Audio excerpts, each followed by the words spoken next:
We're here in New York City asking people their thoughts on abortion. Do you know who you're interviewing?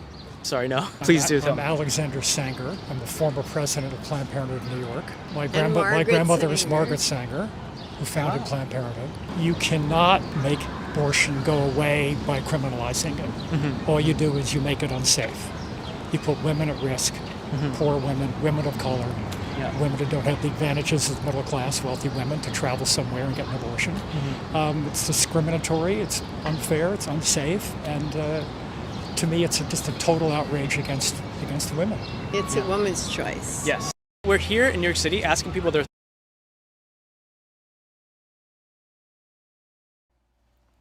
Okay, Shalom.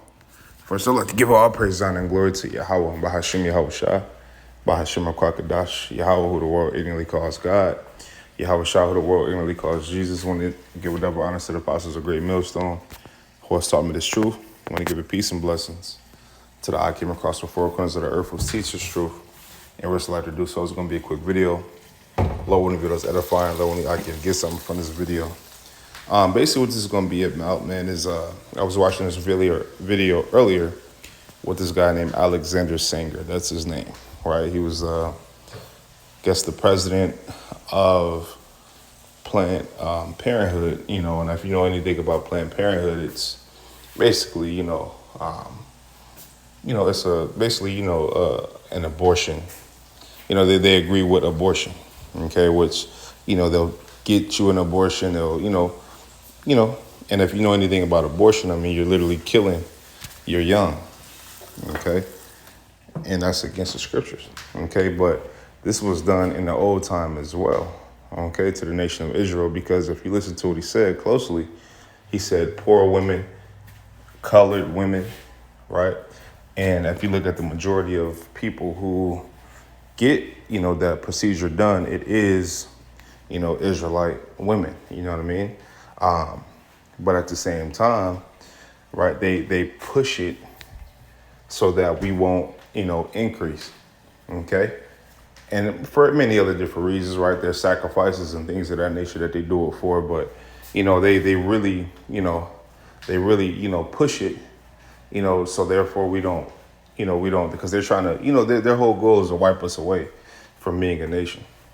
You know what I mean? So, if you wipe the children away, if you make a generation, full of homosexuals, then boom, you don't have to worry about the population like that.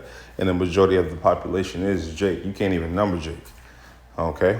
But without further ado, let's get into the scriptures. I'm just going to get an example really quick and then I'll close out. Okay? But I encourage brothers to watch that video. I don't know if I'm going to be able to upload this video with that voice in the back. I know you're not gonna see a visual of it. I'll put a cover over the video, but I want you brothers to listen to it. If this video gets flagged or taken down, then I'll put another video up with the link in the description so brothers can go check it out. Okay, because it wasn't a coincidence that he interviewed that guy. Okay, it wasn't a coincidence, man. And what that guy said, I really stuck out to me. You know what I mean? Because that's been their, that's always been their agenda. Okay, so without further ado, let's get into it. This is Exodus 1, and I'm going to start at 7, and I'll go down. It says, "And the children of Israel were fruitful and increased abundantly and multiplied and waxed exceeding mighty, and the land was filled with them. Now there arose up a new king over Egypt, which knew not Joseph. And he said unto his people, Behold, the people of the children of Israel are more and mightier than we."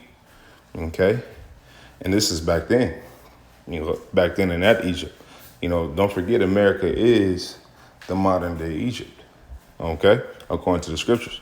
Okay? It says, "And said unto his people, Behold, the people of the children of Israel are more and mightier than we. Come on, let us deal wisely with them, lest they multiply. And it come to pass that then there falleth out any war, they join also unto our enemies and fight against us, and so get them up out of the land." Okay?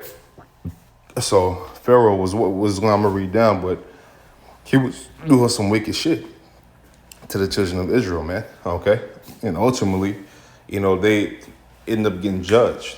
Okay, Egypt ended up getting judged, and this modern day Egypt is eventually going to end up getting judged too. But this is not a new thing, man.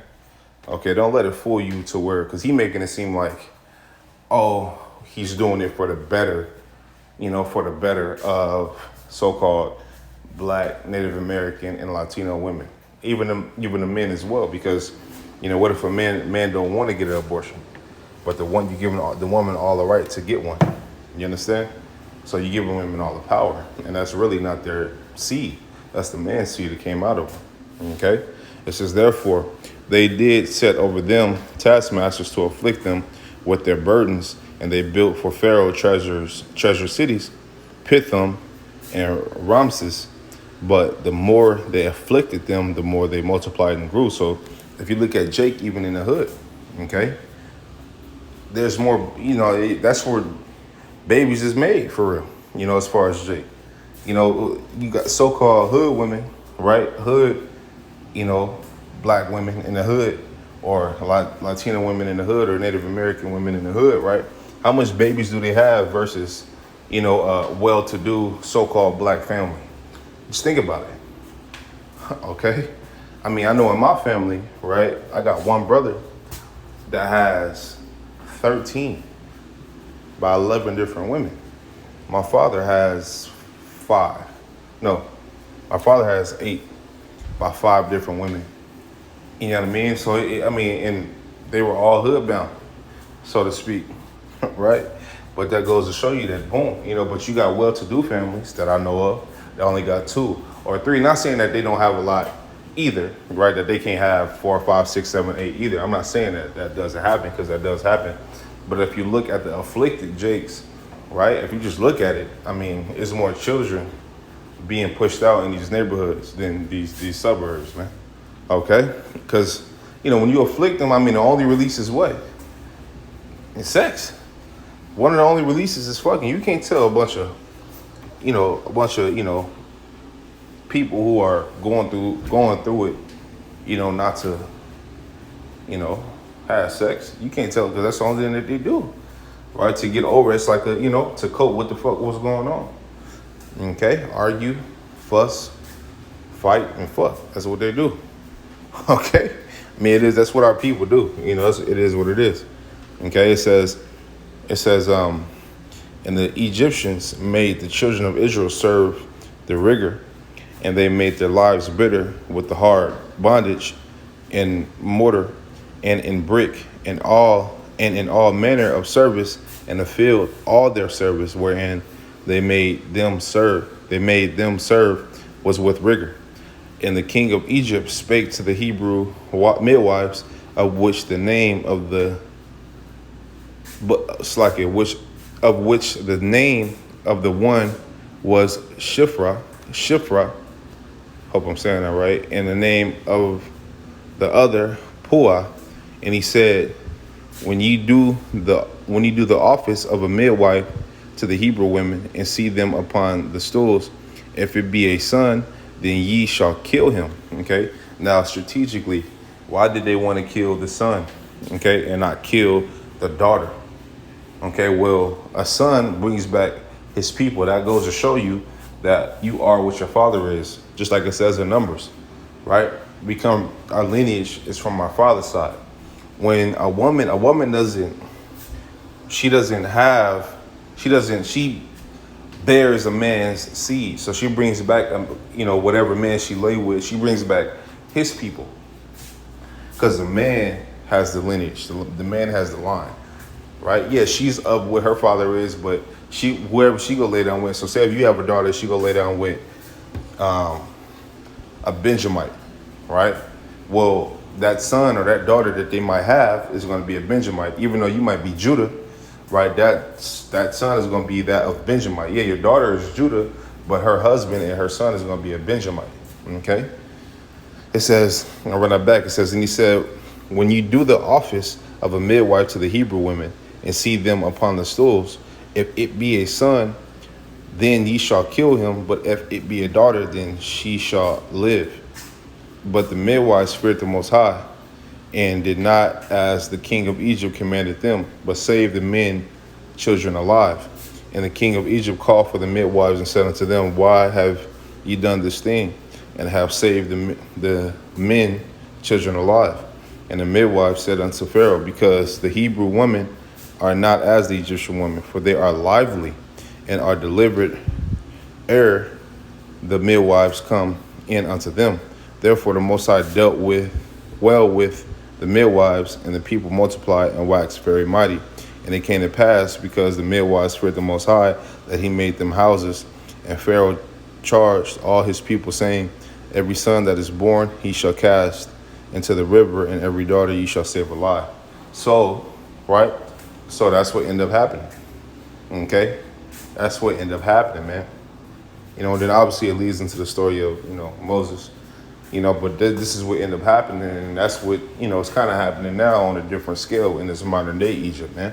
So there's nothing new under the sun, like it says in Ecclesiastes. Okay, there's nothing new under the sun, man. These are the same motherfuckers. Okay, same spirit, I should say. A heathen spirit is a heathen spirit, man. And that's what they seek to do. You heard what he targeted. He said, women of color. Stop with the shenanigans. You know what he's talking about, man. He's talking about Israelite women, okay? Because it's a lot of women of color out there. You got them Elamite women, you got them Ishmaelite women. You don't see them getting abortions or abortions being pushed on them, okay? But yeah, the children of Israel is like the sand of the sea. You can't number us, man. And you can't do away with us. Like it says in Psalms, it says what they seek to, they're confederate. Matter of fact, I'll just get it. I think it's Psalms 84, if I'm not mistaken.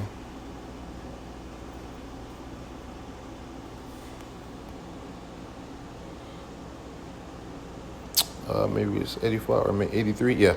Psalms 83, it says, for lo, Psalms 83 and 2, it says, for lo, thine enemies make a tumult, and they that hate thee have lifted up the head. They have taken crafty counsel against thy people and consulted against thy hidden ones. They have said, come and let us cut them off from being a nation, that the name of Israel may be no more in remembrance, okay? So to cut people off from being a nation, you got to cut off the nation, okay? And if you can't cut off the nation, you try to wipe away their history, which they tried to do. Okay, it says, for they have consulted together with one consent. They are confederate against thee, the tabernacles of Edom, and the Ishmaelites of Moab, and the Hagarenes, right? And it goes down, Ammon, Amalek, it goes down to let you know all, the heathen tribes, okay? But yeah, man, don't let this shit fool you. It ain't to help. Remember, scripture said what? Never trust thine enemy. Let me grab that too.